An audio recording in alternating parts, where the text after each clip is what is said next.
This Commando build can do it all on any difficulty, shred hordes of Zeds with ease, quite literally explode Skrakes and flesh mobs, and, perhaps most importantly, melt all bosses confidently, including that pesky Impaler trio. Let's take a look at the passives and I'll highlight which ones I have had the most joy with personally, and I'll explain which instances you may want to run them. The beauty of the Commando, folks, is there's actually quite a few ways to play it in both solo and team play, and this changes again based on whether you're playing on hard or hell on earth, so I'll do that as I progress through this passive tree. The first one is Fire Sale, absolute no-brainer, increases the maximum ammo capacity and reduces the cost. We're shooting a hell of a lot as the Commando, so that makes total sense to me. Next up, we want to turn our fused grenade into an impact grenade. And if you max this out, obviously I haven't at the moment, but I did in the beta, self-damage is reduced by 100%. So the reason this is so effective is if you're stuck against a wall, particularly a nightmare in Hell on Earth, you can get trapped and have your run ended very quickly. Simples with this, throw the grenade at the floor, it clears the enemies off you, and then you can make your escape. You've got two choices here. You can go with Market Panic, which basically means the enemies that are affected by the Hellions' acid clouds are put into a panic state, which makes them stagger around like they've had 10 pints. It interrupts what they're doing, and it CCs fantastically well. I find this comes in clutch so often in a solo Hell on Earth run.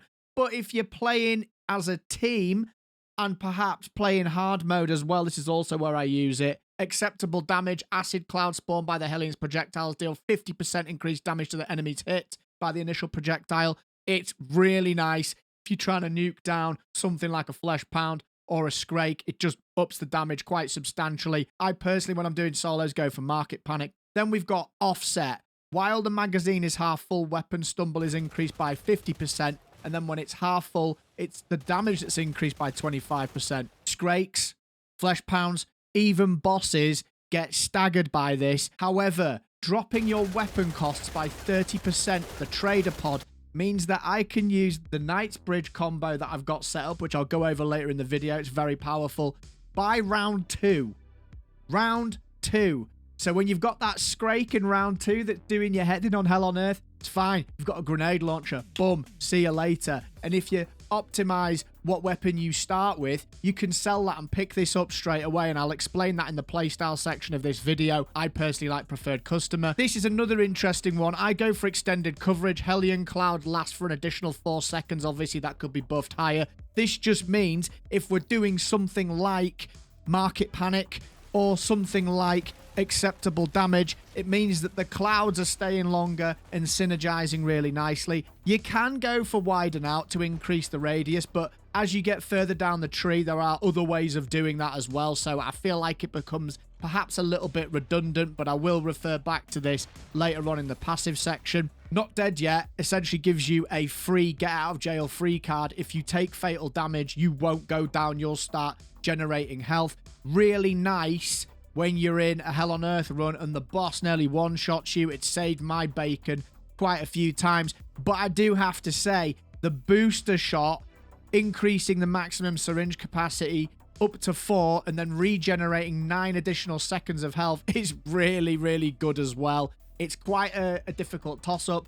I jump between them, personally. Again, this was another one that I've had a bit of back and forth with. Cluster bombs are very nice, but what I've actually found is, although it does force damage and you can nuke down Skrakes in 4 grenades and sometimes a flesh pound, I do feel that using Corrosion Explosion as an impact grenade just gives you a really nice dot damage AoE that you can throw down behind you when you're kiting, and it, as you can see from the tooltip, it destroys fleshy enemies. They don't last. For level 18, I've had a bit of an experiment here. So I've used Easy Upgrade at level 3, and it gives you incredibly high damage output, especially if you combine this with Acceptable Danger. So if you're wanting your Hellion to just absolutely shred bigger enemies and just punch through large swathes of enemies, then this is the one, folks. It's very powerful. I personally use this in team play sometimes on Hell on Earth, and definitely in hard mode, because it just means you can clear things even faster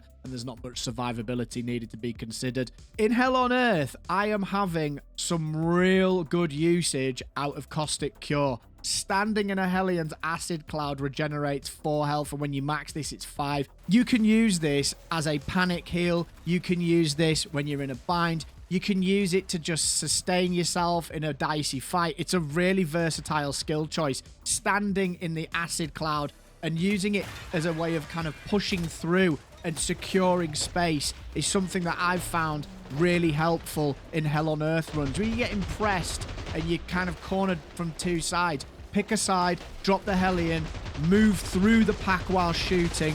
You're getting the heals, and then you can turn and stand on the acid and continue to be healed and mow down what's behind you. It's a really strategic choice. I would recommend trying it. For this one, level 20, man, what a decision to make. If you're a killing floor player, you'll know what I'm about to say here. The amount of Z time gained when destroying critical hit zones from time and time again is pretty much the bread and butter of a commando. It's what you should be doing to either support your team or yourself. I haven't even maxed this yet, and oh my goodness, the difference it makes when you're doing solos, if you're landing those critical zone shots, it's absolutely amazing. So I'm really pressed to probably say that this is probably the choice here. However, I also did take it on myself to try out Get Loaded, because who doesn't want to be able to automatically reload their automatic weapons after 2.5 seconds? The weapon swap speed is increased by 30%. This is really nice. I've put 2 points in both. I'm always torn between them.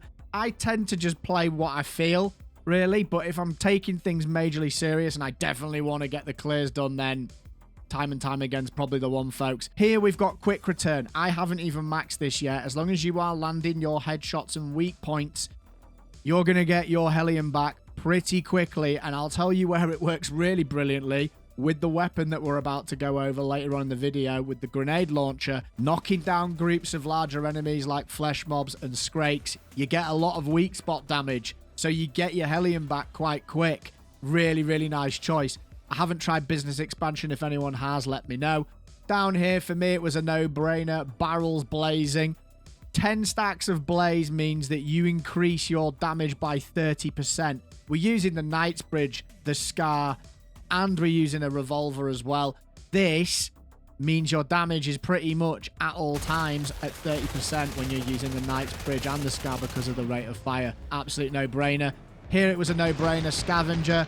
Destroying an enemy's head grants a stack of scavenger, so you can get, at 9 stacks, a refill on your grenade. I quite like Boom Cycle when I'm playing Caustic Cure. They synergize really nicely because Boom Cycle increases the number of secondary pellets being released, which subsequently makes the acid a little bit wider. So if you're doing that when you're pushing through using that strategy I just mentioned, you're also getting the heals for longer as you travel that distance, which is very nice. But of course, you can just use Smog Warning, which increases the Hellion's acid cloud damage by 30% for every second it's active, which synergizes really nicely with extended coverage. I haven't even maxed both of these yet, and it is absolutely terrifying how well this does. There's a lot of playstyle choices here. If I was going to summarize this, I would say try be a bit more cautious with survivability when you're doing Hell on Earth, and particularly in solos. But if you are just wanting to farm and blitz,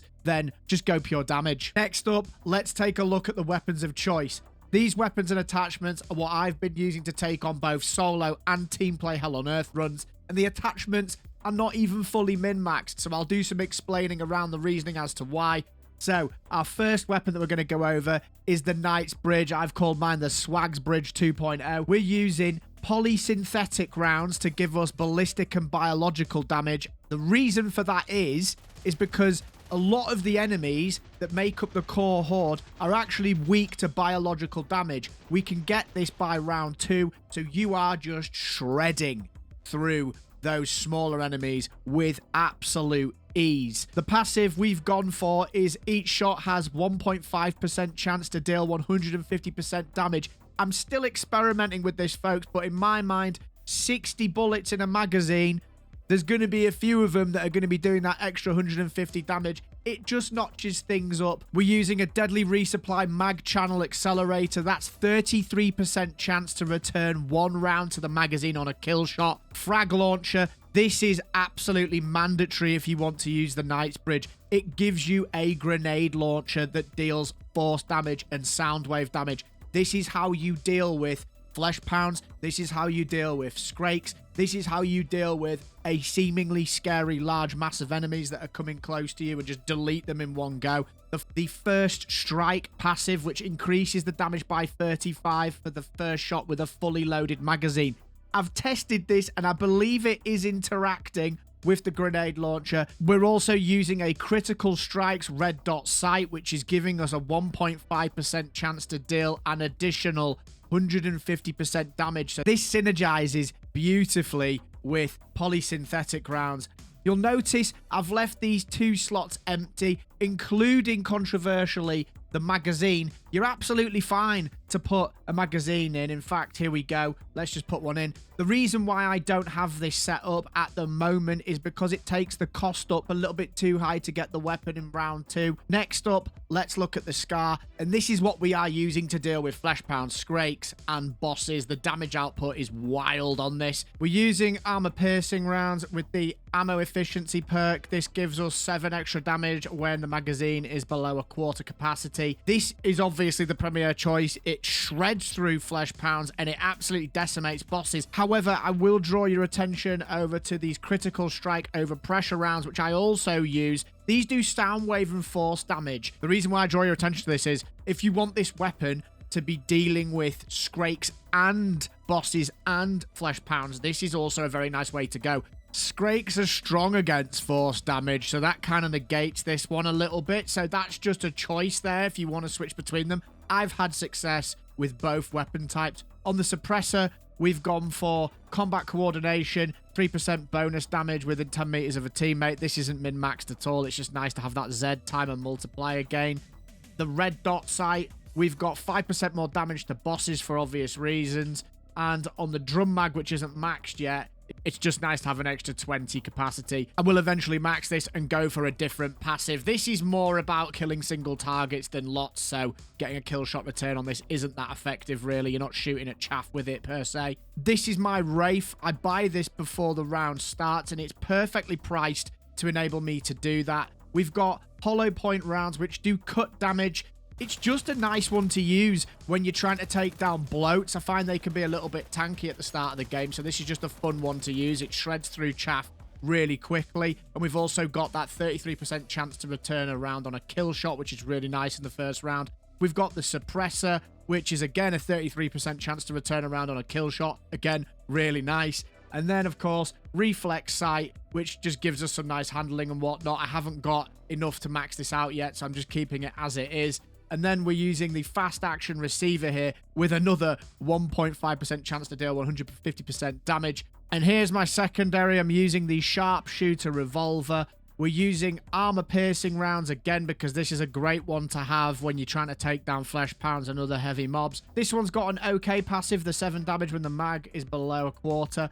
But to be honest, I quite like the look of Combat Cure. I'd quite like to try this out. Healing 5% on a kill shot, so going for kill shots with this is quite easy, especially in Z time if you just click heads. So you're upping your chance of pulling back some health. I will report back in a future video on how that one goes. We've then got a suppressor, and we've also got suppressed cylinder, which gives us more damage and less recoil, and a carbon fiber receiver with 150% chance to increase damage at 1.5%. In terms of the Hell on Earth playstyle I use, purchase the Wraith before the round starts to give yourself enough firepower to get through it. At the start of round 2, sell this and buy the Knight's Bridge and use your ammo bag to keep yourself topped off if you need to. This is really important, folks. If you don't have the Knight's Bridge, you're going to struggle against the Skrakes the game throws at you. Grab an armor upgrade in round 3, either 1 or 2 should suffice here. This totally depends on how comfortable you are kiting and avoiding damage. Then start saving for your Scar to hopefully acquire it in round 4. You can punch through flesh pounds and Skrakes until this point with your grenade launcher on the Knight's Bridge. Keep this stocked with an ammo pack and do not spam it. Use it accurately to take down those threats. Sometimes you can also rely on the Hellion in isolation to deal with these when they're off cooldown to do the heavy lifting. In later rounds, you want to ensure you max out armor, grab your revolver, and activate armor caches and zip lines to prepare for a juicy wave 5 and boss round. Distribute ammo bags around the map so you can keep replenishing grenades when you're kiting too. In terms of the weapons, the Knightsbridge is used for trash with its bio and ballistic damage, the nade launcher is for the heavies as just described, and the Scar is for the same purpose, and it absolutely rips through bosses' health. The revolver's ice shot, which is its secondary fire, freezes bloat, husks and sirens, and the spamming damage it does is fantastic for your rotation. In terms of the skills, use the Hellion as your DPS, but also think of it as a heal and sustain with the Caustic Cure perk, allowing you to pick a direction, commit to it, burst down the opposition, secure the space within the acid puddles, use that to heal, and then turn around and kill whatever's threatening you from behind. Focus on weak spot and critical hit zones as a priority to proc as much Z time, scavenger procs, and Hellion regeneration, and you will have an excellent time soloing and team playing on Hell on Earth difficulty. I will follow up this video with some gameplay examples of this build in action, so be sure to drop the channel a sub to keep informed. Check out this next video, it's got you covered. Take care of yourselves, keep having fun, come check out a stream on YouTube or Twitch, and I'll see you in the next one.